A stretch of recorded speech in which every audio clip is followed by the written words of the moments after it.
and welcome to Something for Kids, storytelling for the young and the young at heart. My name is Father Steve DeMuth. I'm rector of Holy Trinity Episcopal Church in Covina, California, and I'm glad that you're here with us today. We normally begin by checking in and seeing how everyone is doing. If you wanted to write into the comment section how are you doing, what you may have done today, I can tell you that today we normally on the first Friday of the month try to have a community coffee hour. We go to my favorite place, Starbucks, on College and Citrus, and enjoy a cup or a delicious beverage of some sort, and then we have a fun time fellowshipping and talking. We can't do that right now because we're trying to stay socially distant one from another. So we had a virtual coffee hour on Zoom, and there was some challenges, but it was fun to see people and talk with our friends and neighbors, and it was really, really, really nice. So we're going to do that again on the 17th, and we will be able to get together again. Today I got an email from two people, or about two people, from one of our parishioners at the church, and they asked us to hold in our hearts Gordy, who is sick, and his wife, Kelly. And so I ask you tonight to hold Gordy and Kelly in your good prayers. So let's get ready for a wonderful story. I'll need to get my glasses ready and perhaps remove the fingerprints so I can see. There's a gremlin that gets in here, I think, and touches the glasses. I don't know how that happens. So we are in the midst of the story of the four Pevensie children. The oldest boy, Peter, Susan, and Edmund, and then the youngest girl is Lucy, and they're in a land called Narnia, which they entered through the wardrobe. Oh, and there you are. And they are having a conversation with the Beavers, Mr. and Mrs. Beaver, in their beautiful home on the dam that they built in Narnia. And so we are going to connect with their story in chapter 8, What Happened After Dinner. "And now," said Lucy, "do please tell us what's happening to Mr. Tumnus." "Ah, that's bad," said Mr. Beaver, shaking his head. "That's a very, very bad business. There's no doubt he was taken off by the police. I got that from a bird who saw it done." "But where has he been taken to?" asked Lucy. "Well, they were heading northwards when they were last seen, and we all know what that means." "No, we don't," said Susan. But Mr. Beaver shook his head in a very gloomy fashion. "I'm afraid it means they were taking him to her house," said Mr. Beaver. "But what'll they do to him, Mr. Beaver?" gasped Lucy. "Well," said Mr. Beaver, "you can't exactly say for sure, but there's not many taken in there that ever comes out again. Statues, all full of statues. They say it is in the courtyard and up the stairs and in the hall, and people she's turned," and he paused and shuddered, "turned into stone." "But, Mr. Beaver," said Lucy, "can't we must do something to save him. It's too dreadful, and it's all on my account."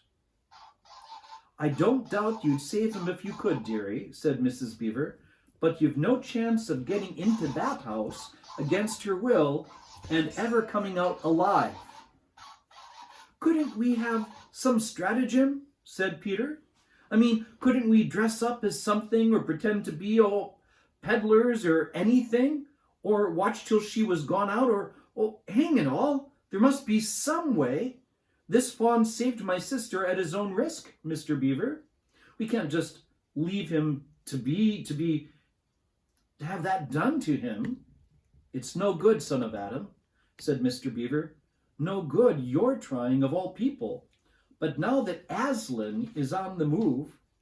Oh, yes, tell us about Aslan, said several voices at once, for once again that strange feeling, like the first signs of spring, like good news, had come over them.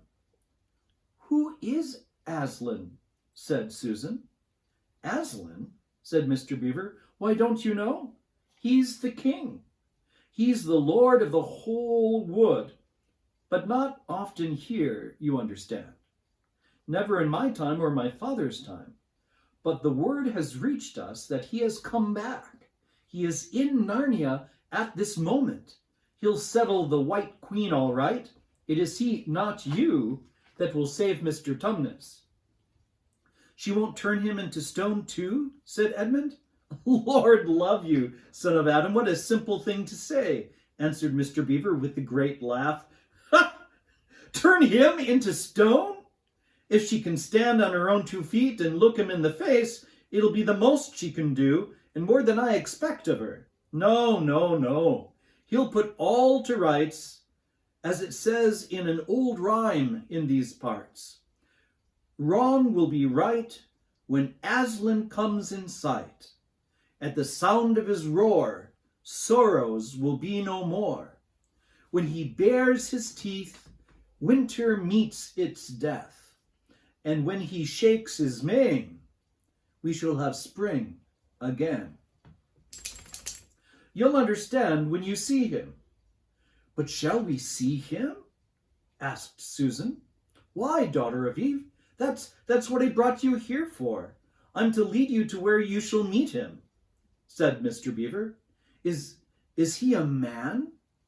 Asked Lucy. Aslan? A man?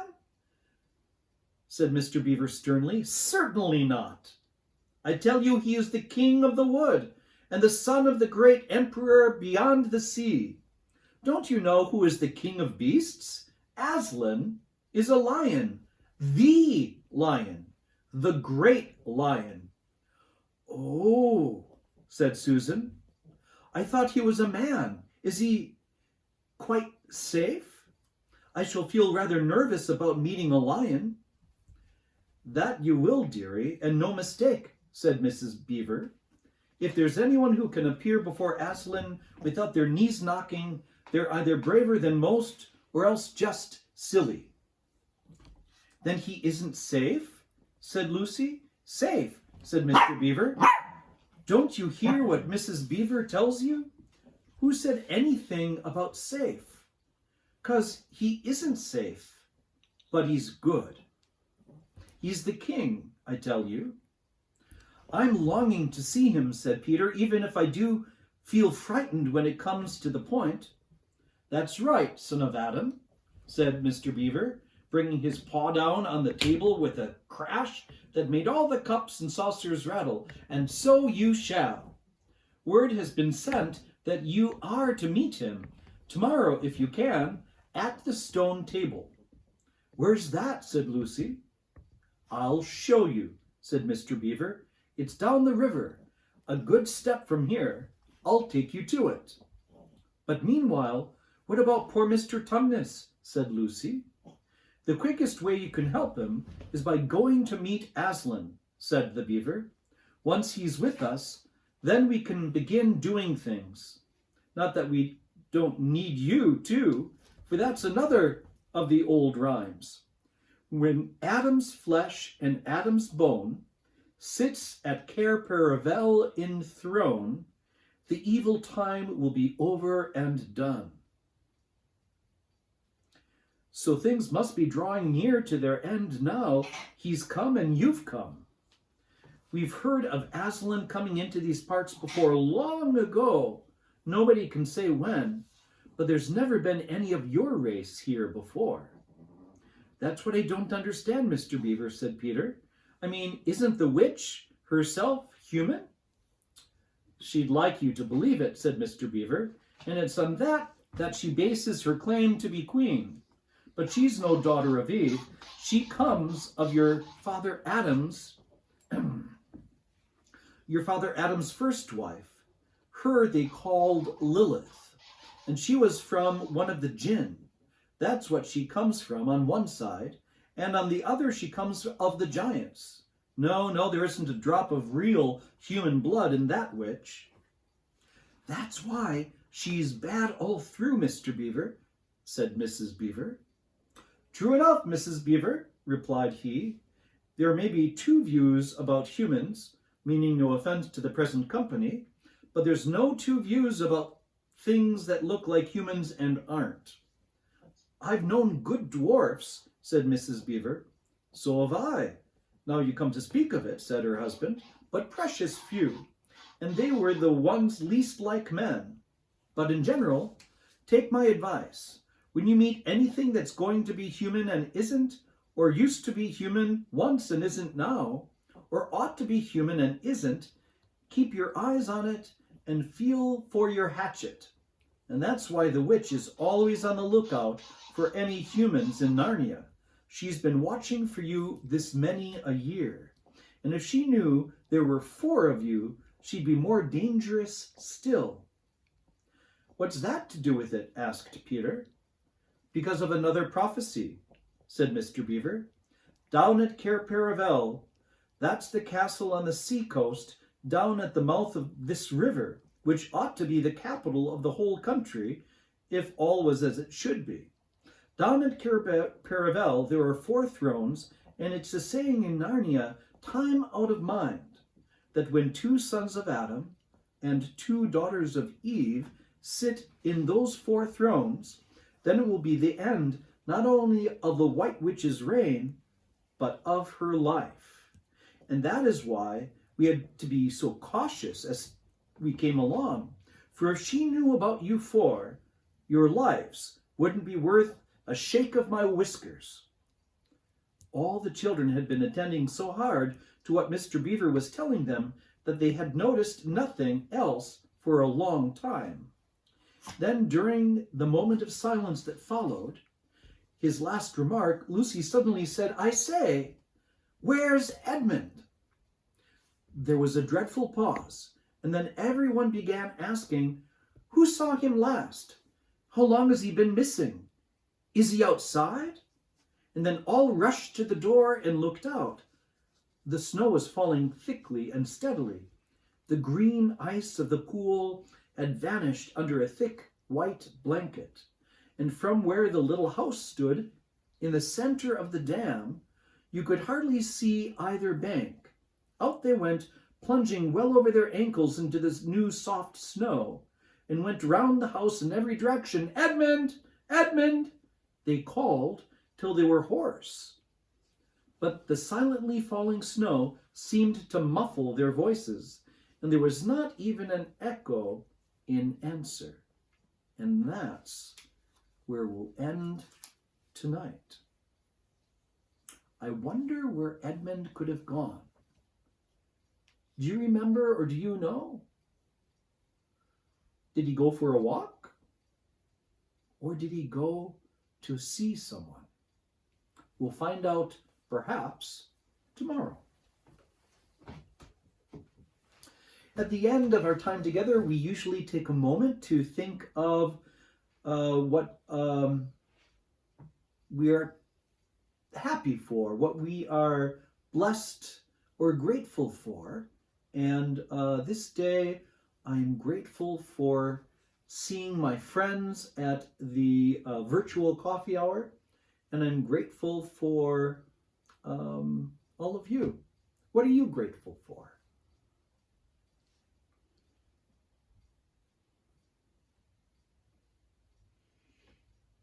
Let's, while you're typing in what you might be grateful for, sing our song together.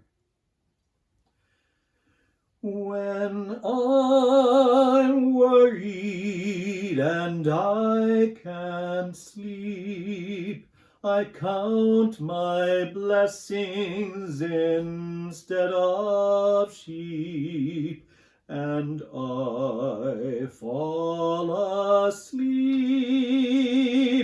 counting my blessings.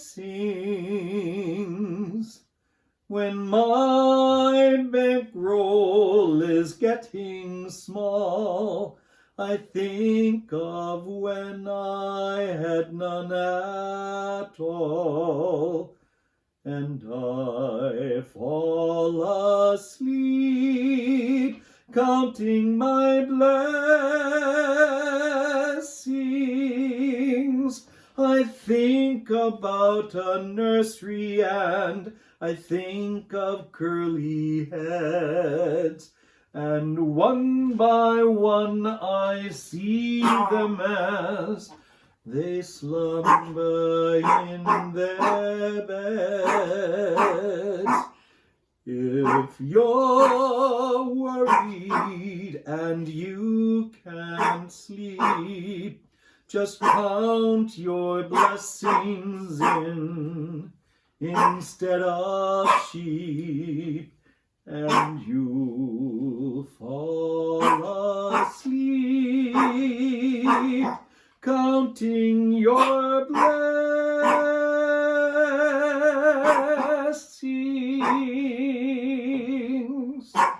That's all the time we have for tonight. Thank you for tuning in. Be sure to tune in tomorrow night at 7:30 for our live streaming of Something for Kids, storytelling for the young and young at heart. And if you happen to miss one of our episodes, please go to our YouTube channel at Historic Holy Trinity Church of Covina and look for the video that you may have missed and subscribe. It's nice to see your comments, and it's nice to have you with us. Good night, and God bless.